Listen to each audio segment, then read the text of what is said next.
Bible Challenge 365. Day 119, 2 Chronicles, chapter 16. In the 36th year of the reign of Asa, Baasha king of Israel came up against Judah, and built Ramah, to the intent that he might let none go out or come in to Asa king of Judah. Then Asa brought out silver and gold out of the treasures of the house of the Lord and of the king's house, and sent to Benhadad king of Syria, that dwelt at Damascus, saying, There is a league between me and thee, as there was between my father and thy father. Behold, I have sent thee silver and gold. Go, break thy league with Baasha king of Israel, that he may depart from me. And Benhadad hearkened unto King Asa, and sent the captains of his armies against the cities of Israel.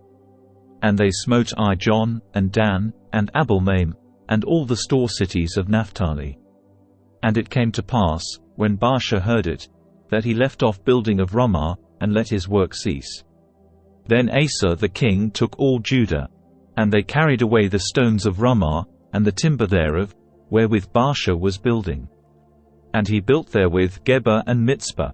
And at that time Hanani the seer came to Asa king of Judah, and said unto him, Because thou hast relied on the king of Syria, and not relied on the Lord thy God, therefore is the host of the king of Syria escaped out of thine hand. Were not the Ethiopians and the Lubims a huge host, with very many chariots and horsemen? Yet, because thou didst rely on the Lord, he delivered them into thine hand. For the eyes of the Lord run to and fro throughout the whole earth, to show himself strong in the behalf of them whose heart is perfect toward him. Herein thou hast done foolishly. Therefore from henceforth thou shalt have wars. Then Asa was wroth with the seer, and put him in a prison house.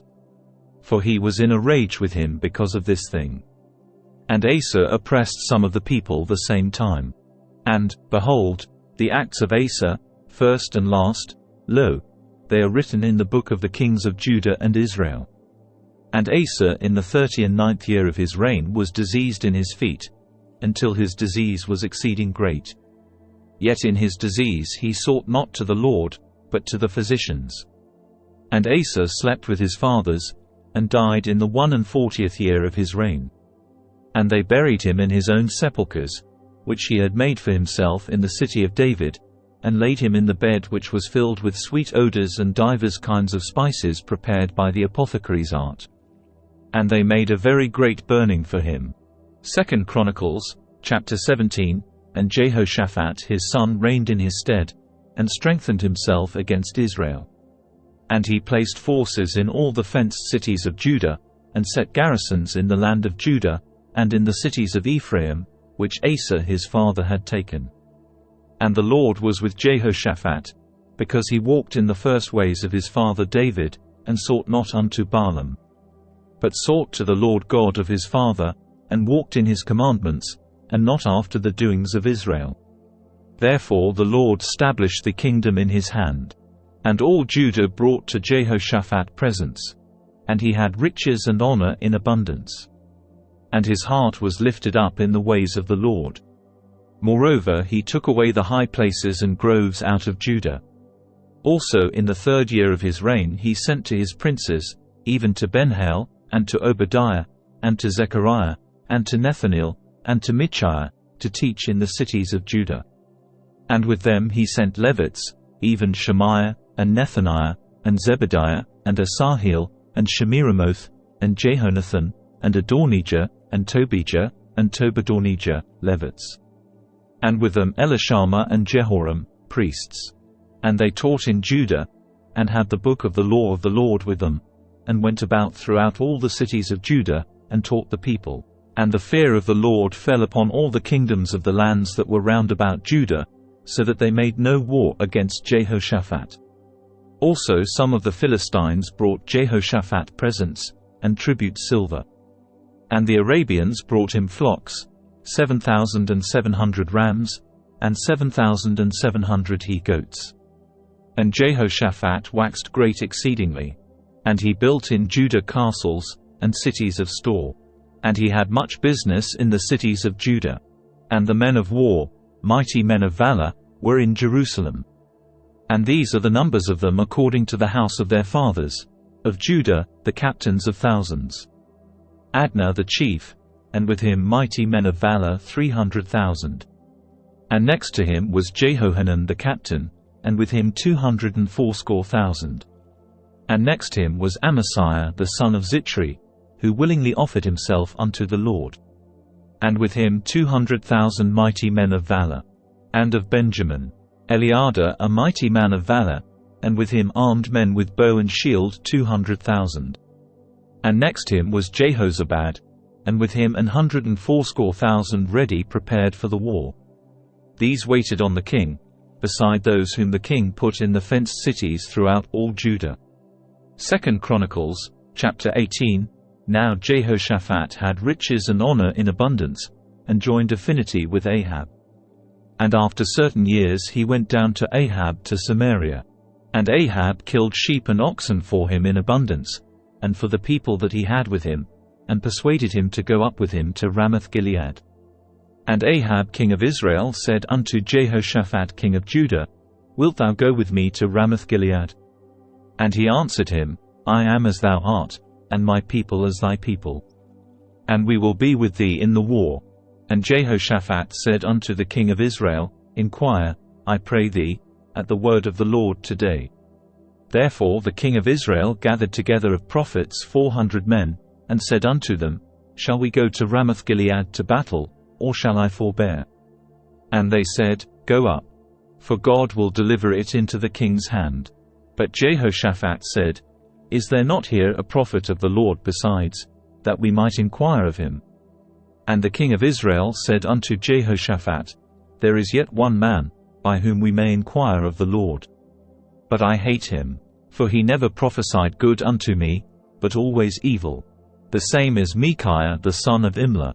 And Jehoshaphat said, Let not the king say so. And the king of Israel called for one of his officers, and said, Fetch quickly Micaiah the son of Imlah. And the king of Israel and Jehoshaphat king of Judah sat either of them on his throne, clothed in their robes, and they sat in a void place at the entering in of the gate of Samaria. And all the prophets prophesied before them. And Zedekiah the son of Chenaanah had made him horns of iron, and said, Thus saith the Lord, With these thou shalt push Syria until they be consumed. And all the prophets prophesied so, saying, Go up to Ramoth-Gilead, and prosper. For the Lord shall deliver it into the hand of the king. And the messenger that went to call Micaiah spake to him, saying, Behold, the words of the prophets declare good to the king with one assent. Let thy word therefore, I pray thee, be like one of theirs, and speak thou good. And Micaiah said, As the Lord liveth, even what my God saith, that will I speak. And when he was come to the king said unto him, Micaiah, shall we go to Ramoth-Gilead to battle, or shall I forbear? And he said, Go ye up, and prosper, and they shall be delivered into your hand. And the king said to him, How many times shall I adjure thee that thou say nothing but the truth to me in the name of the Lord? Then he said, I did see all Israel scattered upon the mountains, as sheep that have no shepherd. And the Lord said, These have no master. Let them return therefore every man to his house in peace. And the king of Israel said to Jehoshaphat, Did I not tell thee that he would not prophesy good unto me, but evil? Again he said, Therefore hear the word of the Lord. I saw the Lord sitting upon his throne, and all the host of heaven standing on his right hand and on his left. And the Lord said, Who shall entice Ahab king of Israel, that he may go up and fall at Ramoth-Gilead? And one spake saying after this manner, and another saying after that manner. Then there came out a spirit, and stood before the Lord, and said, I will entice him. And the Lord said unto him, Wherewith? And he said, I will go out, and be a lying spirit in the mouth of all his prophets. And the Lord said, Thou shalt entice him, and thou shalt also prevail. Go out, and do even so. Now therefore, behold, the Lord hath put a lying spirit in the mouth of these thy prophets, and the Lord hath spoken evil against thee. Then Zedekiah the son of Chenaanah came near, and smote Micaiah upon the cheek, and said, Which way went the Spirit of the Lord from me to speak unto thee? And Micaiah said, Behold, thou shalt see on that day when thou shalt go into an inner chamber to hide thyself. Then the king of Israel said, Take ye Micaiah, and carry him back to Amon the governor of the city, and to Joash the king's son. And say, Thus saith the king, Put this fellow in the prison, and feed him with bread of affliction and with water of affliction, until I return in peace. And Micaiah said, If thou certainly return in peace, then hath not the Lord spoken by me. And he said, Hearken, all ye people. So the king of Israel and Jehoshaphat the king of Judah went up to Ramoth-Gilead. And the king of Israel said unto Jehoshaphat, I will disguise myself, and will go to the battle. But put thou on thy robes. So the king of Israel disguised himself. And they went to the battle. Now the king of Syria had commanded the captains of the chariots that were with him, saying, Fight ye not with small or great, save only with the king of Israel. And it came to pass, when the captains of the chariots saw Jehoshaphat, that they said, It is the king of Israel. Therefore they compassed about him to fight. But Jehoshaphat cried out, and the Lord helped him. And God moved them to depart from him. For it came to pass, that, when the captains of the chariots perceived that it was not the king of Israel, they turned back again from pursuing him. And a certain man drew a bow at a venture, and smote the king of Israel between the joints of the harness. Therefore he said to his chariot man, Turn thine hand, that thou mayest carry me out of the host. For I am wounded. And the battle increased that day. Howbeit the king of Israel stayed himself up in his chariot against the Syrians until the even. And about the time of the sun going down he died. Thank you for joining us on day 119 of our 365-day journey in the Bible Challenge 365 series. We're excited to have you with us as we explore the scriptures together over the course of a year. If you enjoyed today's episode, please don't forget to like, comment and subscribe. Your support keeps this journey going, and we can't wait to share more with you in the coming days. So, let's continue to learn, grow, and be inspired as we delve deeper into the Bible Challenge 365 series together. And stay safe, and stay blessed, and God bless.